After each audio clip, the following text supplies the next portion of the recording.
주님 십자가 사랑 우리 제촉하시네. 오늘 들고 예루살렘 향해 일어나 너 거침없이 나아가라. 오늘은 마태복음 1장 3절에 나타나는 다말의 믿음에 대해서 생각을 하려고 합니다. 창세기 38장에 보면 다말에 대한 이야기가 상세히 나옵니다. 야곱의 네 번째 아들이 유다죠. 유다. 그러니까 첫 번째 아들 르우벤이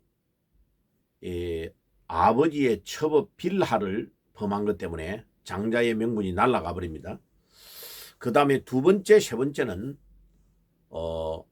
여동생 디나의 사건으로 세겜성에 있는 남자들을 할례를 받게 해가지고 여동생 디나를 강간한 사건 때문에 다 죽여버립니다. 복수를 해버린 거죠. 야곱의 생애에서 너무나 많이 피를 흘린 사건, 그것 때문에 이제 두 번째, 세 번째도 장자의 명분이 없어져 버리고 네 번째인 유다에게 장자의 명분이 넘어갑니다. 자, 그래서 예수님은 유다 지파에서 탄생을 했죠. 그래서 유다 지파를 굉장히 중요하게 생각하는 겁니다. 다윗 왕이 유다 지파의 왕이잖아요, 그죠? 그러니까 성경을 우리가 이해를 할 때에 성경은 어떤 역사책도 아니고 문학책도 아니고 역사성도 가지고 있고 문학성도 가지고 있는데 핵심은 뭐냐 하면요, 언약을 따라서 메시아가 이 땅에 오시고 그 메시아를 탄생하기 위하여 누구누구가 하나님께 선택이 되었고 그 일을 하기 위하여 누가 가장 중요한 역할을 했는가를 기록하는 계시의 책입니다. 그러니까 예수 그리스도를 이 땅에 오도록 하는 데에 관련되는 사람들을 집중 취재해서 기록한 성경이고 1600년에 걸쳐서 기록되었지만은 나라도 문화도 민족도 다른 사람을 40명여 명을 동원해 가지고 1600년에 걸쳐서 기록한 것이 성경입니다. 그러니까 성경은 우리가 일반 역사책이나 문학책을 읽듯이 인간의 사고방식으로 이해를 하려고 하면 성경은 이해가 안 되는 부분이 굉장히 많습니다. 자, 오늘 말씀을 나누어야 될 유다가 다말이라는 며느리와의 관계에서 아기를 낳게 되는데 이거는 요즘 법으로 말하면 완전히 반인륜적인 너무나 부도덕한 시아버지와 며느리와의 관계에서 아기를 낳는 거잖아요. 이거는 진짜 말도 이렇게 담을 수도 없을 정도의 사건인데 성경은 이것을 굉장히 중요하게 다루고 있는 것입니다.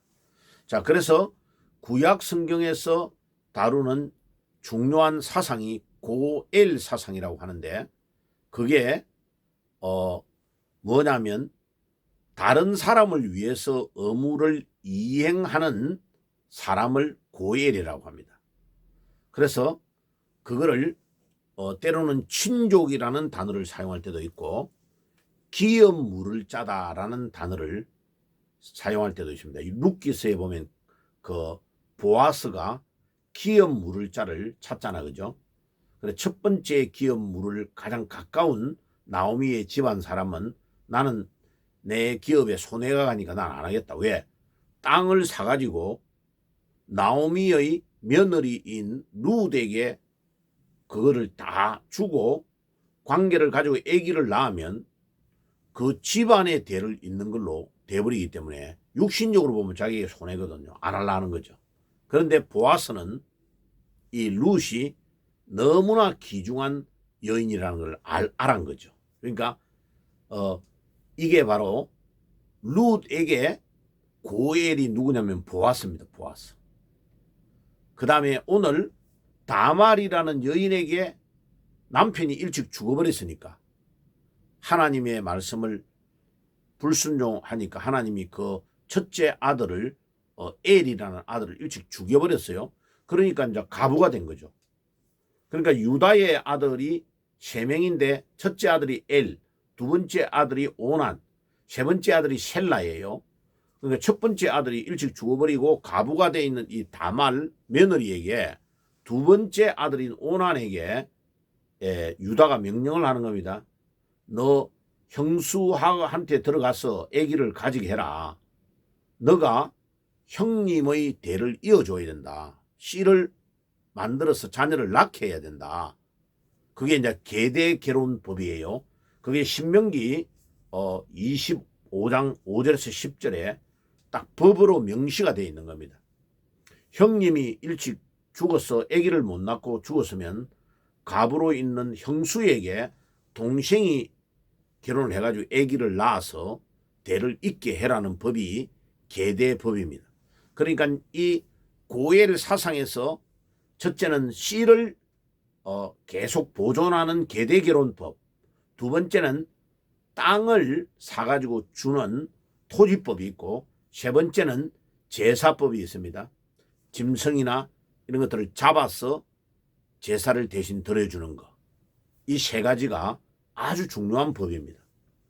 그러니까 이 오나는 자기가 이렇게 선택할 수 있는 게 아니고 형이 일찍 죽었기 때문에 형수에게 자기가 의무를 감당해야 되는 거죠.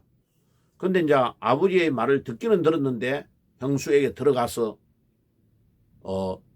이게 사정을 형수에게 안 하고 땅에다가 해버린 거예요.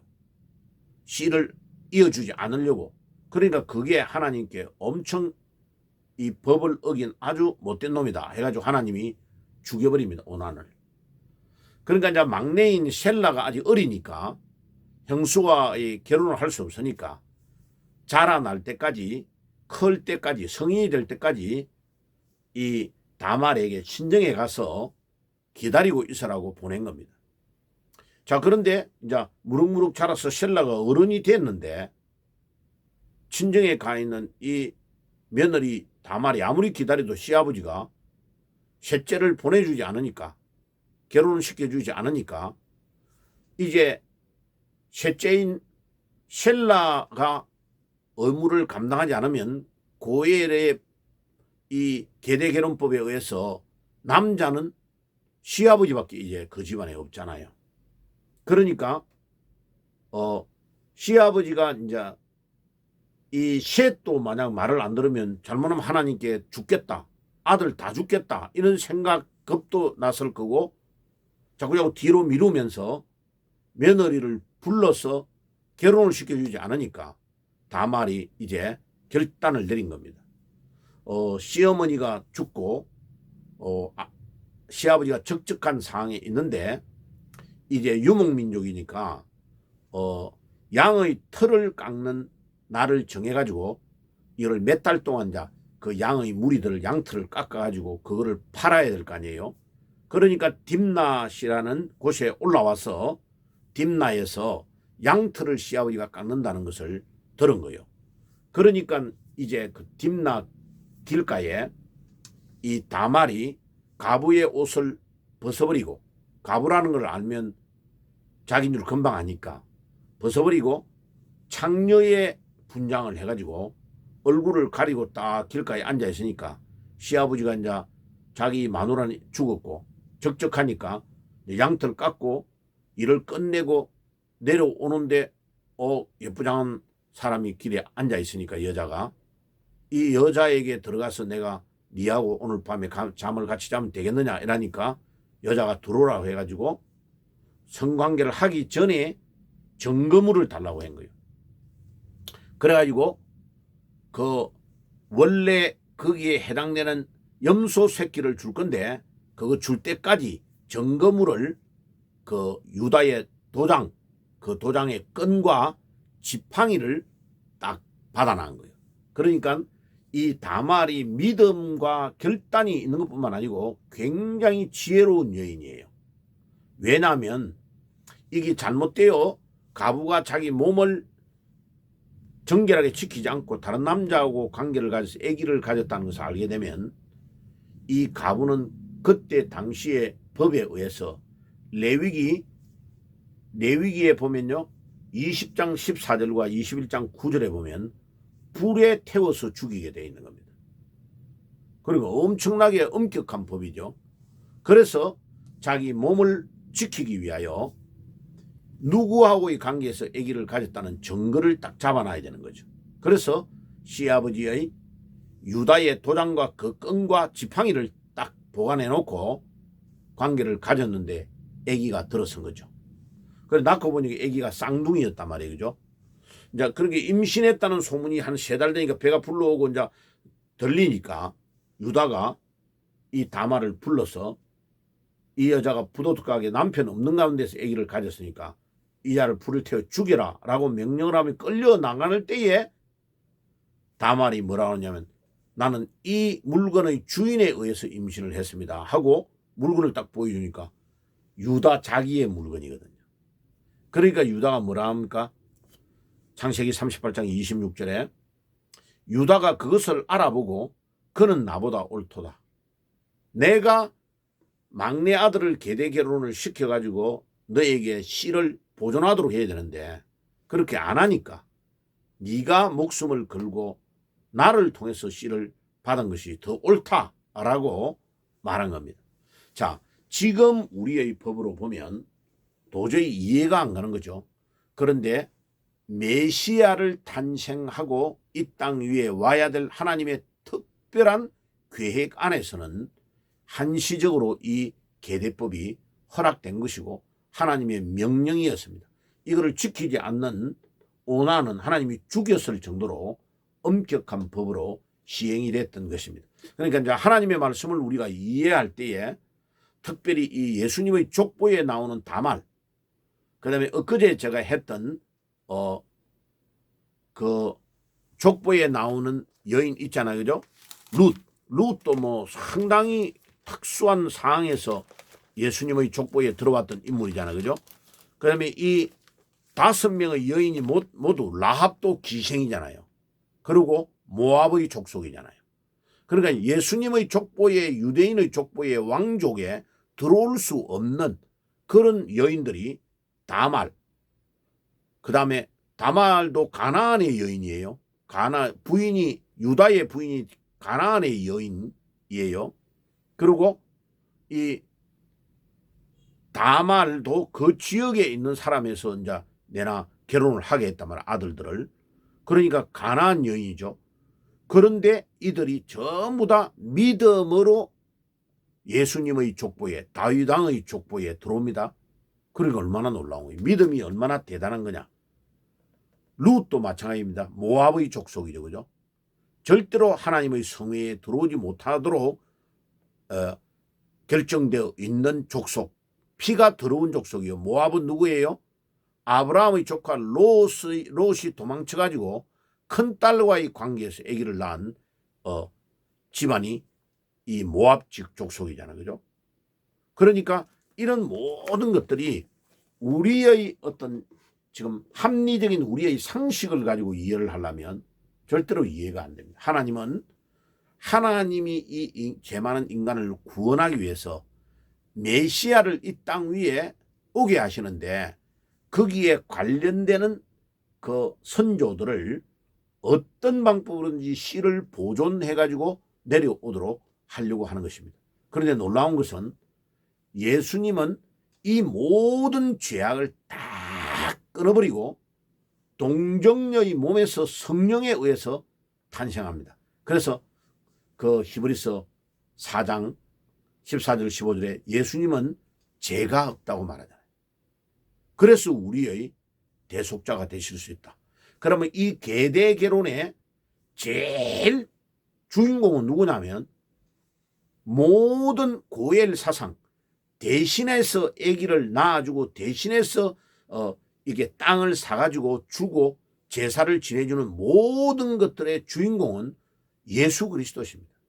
예수 그리스도가 우리의 죄 때문에 고엘이 되셔서 십자가를 지시고 피 흘려 돌아가신 것을 상징하는 인물들이 구약에서 이렇게 다말에게는 유다가 고엘이 돼가지고 지금 나타나는 겁니다.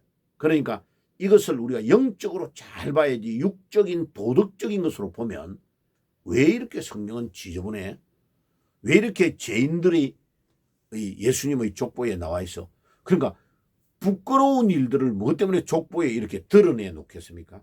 영적인 중요한 의미가 있으니까 예수님과의 관련되는 구속사의 영적인 중요한 이 계대 결혼에 대한 법칙, 고엘의 사상이 예수님을 향하여 가고 있기 때문에 이 메시지를 언급하고 있는 것입니다. 오늘도 여러분들 이 다말이 자기 믿음, 목숨을 걸고 던져가지고 잘못되면 자기가 불의 화형으로 죽어야 되는 상황에서 메시아를 탄생시키는 계보를 꼭 잊고 자식을 낳겠다고 하는 이 아들을 낳겠다고 하는 다말의 이 믿음이 그 열매가 결단이 어떻게 보상으로 다가오느냐면 예수님의 족보에 다윗 왕의 왕족의 족보에 남자들만 이름이 기록되는 곳에 할머니의 이름이 딱 등재되는 여인의 이름이 등재되는 위대한 5명의 이름 안에 이 다말이 들어갔다. 우리도 모든 것들을 믿음으로 결정하고 행동하는 그래서 하나님의 놀라운 축복을 받는 여러분들이 되시기를 주의 이름으로 축복합니다. 아멘. 기도하겠습니다. 하나님 우리 아버지 감사합니다. 이 다말과 유다의 이 관계에서 아기를 낳는 것이 우리의 윤리적인 도덕적인 기준은 도저히 이해가 가지 않지만은 고엘의 주인공이 되시는 예수 그리스도를 이해하면 모든 것들을 이해할 수 있는 것을 믿습니다. 다말 같은 신앙으로 믿음의 결단을 하면서 놀라운 축복의 반열에 들어서는 저희들이 될 수 있도록 인도해 주옵소서. 예수님의 이름으로 기도드리옵나이다. 아멘. 지금은 우리 주 예수 그리스도의 은혜와 하나님 우리 아버지의 사랑하심과 성령님의 교통하심이 다말 같은 믿음을 가지고 결단을 가지고 올바른 지혜를 가져서 하나님의 놀라우신 축복을 받기를 소원하는 모든 믿음의 가족들 머리 위에 지금부터 영원까지 항상 함께 계실지어다. 아멘. 영원한 주님 십자가 사랑 우리 죄 좀 하시네. 오늘 들고 예루살렘 향해 일어나 너 거침없이 나아가라. 영원한